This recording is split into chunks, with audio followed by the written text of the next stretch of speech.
Baik, Assalamualaikum warahmatullahi wabarakatuh. Salam sehat, salam sejahtera bagi kita semua. Perkenalkan, nama saya Muhammad Alwi dengan NIM 2305 9050 468, Prodi Ilmu Hukum Fakultas Ilmu Sosial dan Politik. Baik, terutama sekali yang terhormat kepada dosen pengampu kami, Pak Jalaluddin SHMA, yang dimana telah mengampu mata kuliah Hukum Cyber. Baik, di sini izinkan kami menjelaskan atau memaparkan sebuah materi dari buku Hukum Cyber yang saya kutip mengenai judulnya Cyberbullying. Berikut penjelasannya. Pada bab cyberbullying, mempelajari terkait apa itu cyberbullying, dampak yang dialami dari cyberbullying, serta bentuk-bentuk dari cyberbullying itu sendiri. Dan body shaming yang merupakan bagian dari cyberbullying itu juga. Karakteristik cyberbullies pada body shaming dan pengaturan hukum cyberbullying di Indonesia. Berdasarkan data terakhir Komisi Perlindungan Anak Indonesia atau KPAI tahun 2022, sebanyak 226 kasus bullying dengan kekerasan fisik dan mental yang terjadi di lingkungan sekolah, termasuk 18 kasus bullying di dunia maya. Yang sesungguhnya jumlah kasus bullying lebih banyak daripada kasus yang dirilis oleh KPAI, karena banyak kasus yang terjadi tapi tidak dilaporkan ke KPAI atau tidak mencuat ke media. Menurut Priyatna, bullying adalah ada 3 poin yang dapat disampaikan. Yang pertama, perilaku menyakiti secara fisik, verbal, dan psikologis yang disengaja oleh si bully pada viktimnya. Bukan sebuah kelalaian, memang perbuatan yang betul-betul disengaja.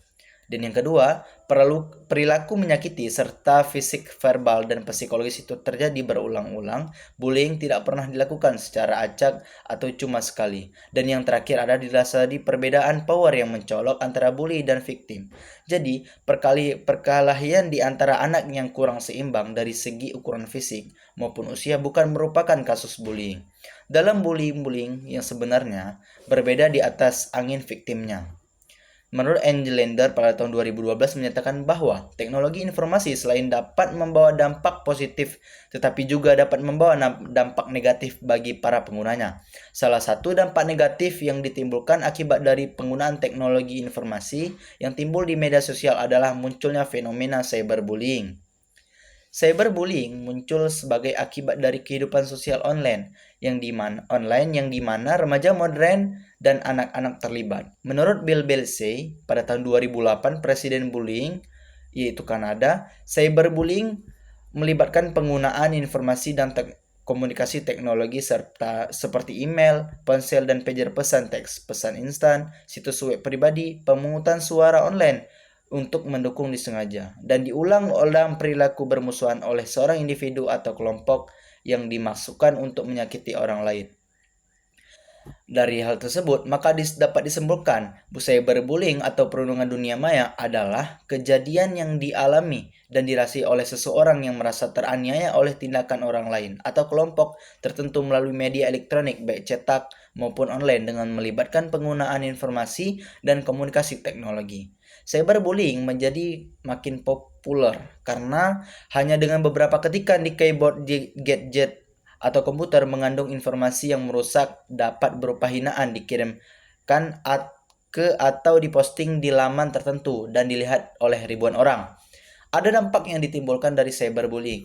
Di antaranya adalah seperti dampak bagi korban, pelaku, dan yang menyaksikan atau bystander. Dampak bagi korban di antaranya adalah dampak psikologis berupa mudah depresi, marah, perasaan gelisah, cemas, menyakiti diri sendiri, dan percobaan untuk bunuh diri. Dampak sosialnya berupa menarik diri dari dalam pergaulan, kehilangan percaya diri, lebih agresif kepada teman dan keluarga, dan dampak pada kehidupan sekolah. Dan dampak kehidupan sekolah adalah penurunan prestasi akademik, rendahnya tingkat kehadiran, dan perilaku bermasalah di sekolah. Dampak bagi pelaku yaitu cenderung bersifat agresif, berwatak keras, mudah marah, impulsif, lebih ingin mendominasi orang lain, kurang berempati dan dapat dijauhi oleh orang lain.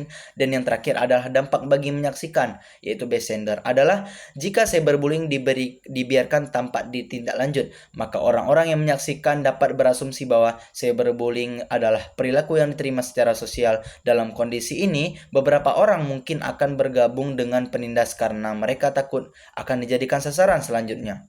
Dan beberapa lainnya mungkin hanya akan diam saja tanpa melakukan apapun, dan yang paling parah juga, mereka merasa tidak perlu menghentikannya.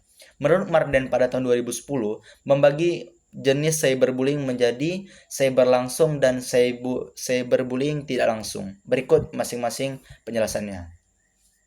Kalau untuk cyberbullying secara langsung, yang pertama denigration, yaitu adalah bentuk cyberbullying langsung menurut Williard ketika seseorang siswa membuat situs web yang digunakan untuk mengejek atau merusak reputasi cyber victim.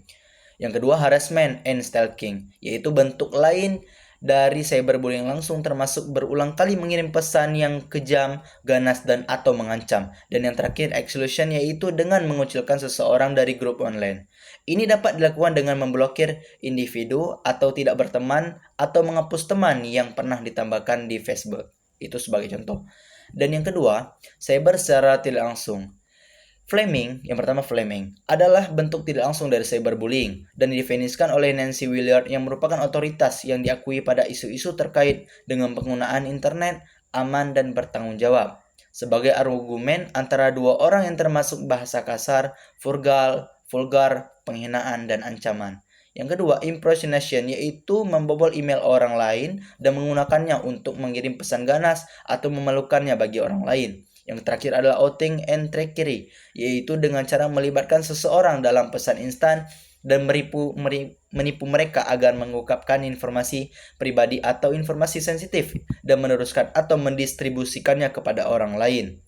Maka dari itu dapat disimpulkan bab cyberbullying ini adalah yaitu membahas definisi, dampak, bentuk body shaming sebagai bagiannya, karakteristik pelaku body shaming dan peraturan hukumnya di Indonesia. Data KPAI yang sudah saya jelaskan tadi terdapat 18 kasus pada tahun 2022 dan 226 kasus yang tidak dapat diselesaikan. Cyberbullying diartikan sebagai perilaku menyakiti yang disengaja, berulang dan didasari ketidakseimbangan kekuasaan melalui teknologi informasi dan media sosial. Dampaknya mencakup korban, yaitu psikologisnya, sosial, dan akademiknya. Bagi pelaku agresif, kurang empati, dan saksi menerima perilaku tersebut atau bergabung dengan penindas. Secara cyberbullying dibagi menjadi dua, yaitu denigrasi, pelecehan dan penguntitan, pengucilan, dan tidak langsung flaming, penyamaraan, pengungkapan rahasia, dan penipuan. Baiklah, demikian sedikit lebihnya pemaparan materi dari kami. Lebih kurang kami mohon maaf. Wabillahi taufiq wal hidayah. Wassalamualaikum warahmatullahi wabarakatuh.